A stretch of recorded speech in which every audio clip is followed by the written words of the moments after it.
And welcome to this edition of Native News Update on this Wednesday, June 6th. I'm your host for today's program, Paul DeMain, and many of the stories we read here can also be found at our websites at IndianCountryTV.com, and here are some of those news stories for the day. Two Native American professors living in Kansas say type 2 diabetes has ravaged their race for so many years. They felt compelled to help spread information and hope for those battling the disease. Rhonda Lavaldo and Teresa Tremblay Lamson said they hoped the Native American tradition of storytelling would help combat the spread among Native Americans of type 2 diabetes, a chronic blood sugar disease often triggered by obesity. Diabetes also ran in the family of Lavaldo, 37, a member of the Acoma Pueblo from New Mexico. Lavaldo is a media instructor at Haskell Indian Nations University and president of the Native American Journalists Association.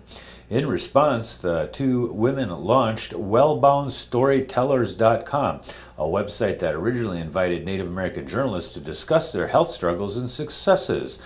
The Kansas City Star reports that within days, Native Americans across the country were asking that the site be open to bloggers for other comment as well. Some Sonoma County, California residents are filing suit to block the construction of a major Indian casino just outside Roundup Park.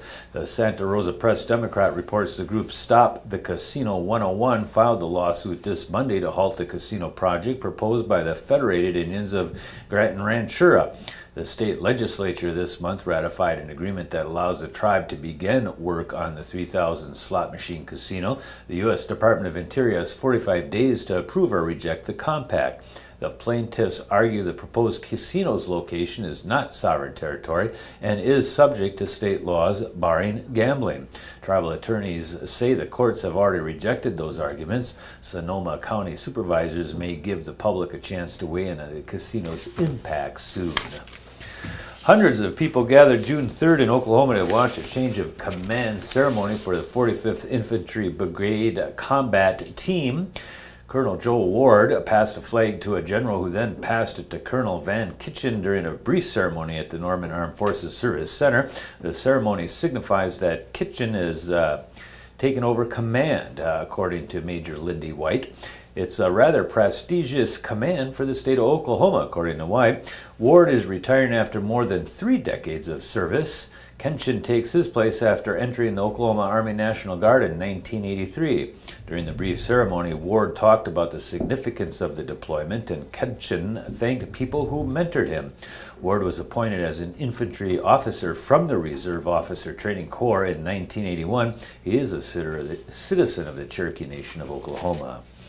Phoenix police say a man died after being repeatedly abused and tortured by his sister and her husband. Authorities on June 4th arrested 27-year-old Carlina Pinkerton and 31-year-old Joshua Pinkerton in the death of 22-year-old James Roy Moore. Police spokesman James Holmes said the couple left Moore, who was mentally disabled and on Social Security, at a Phoenix Indian hospital on June 1st, where he died the same day. Holmes said police were called because Moore's injuries, which included multiple fractures, a collapsed lung, malnutrition, and dehydration. Investigators found that the couple at their home and also discovered a 2-by-4-foot room containing only a water heater and drain. They say evidence shows Carlina and Joshua Pinkerton locked Moore in there for long periods of time.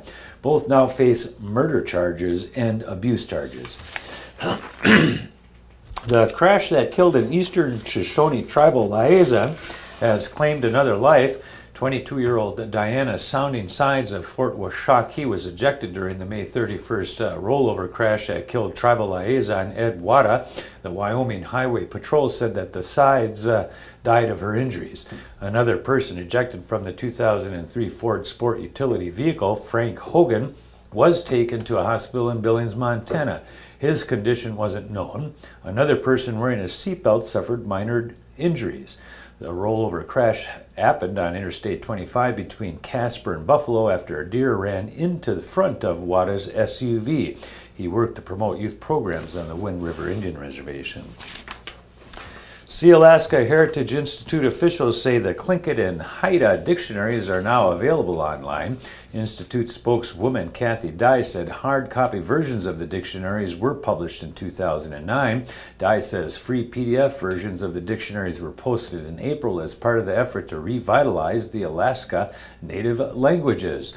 Officials say the dictionaries are the results of years of documentation with help from fluent elders. See, Alaska Heritage Institute is the nonprofit cultural and education arm of Juneau-based Sea Alaska Corp., a regional native corporation.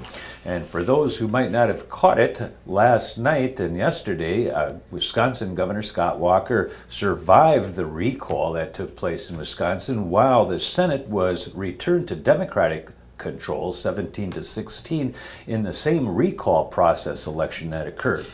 More news as time goes by, and that's another roundup of news from Indian Country on this edition of the Native News Update. We want to thank you for joining with us and come back often.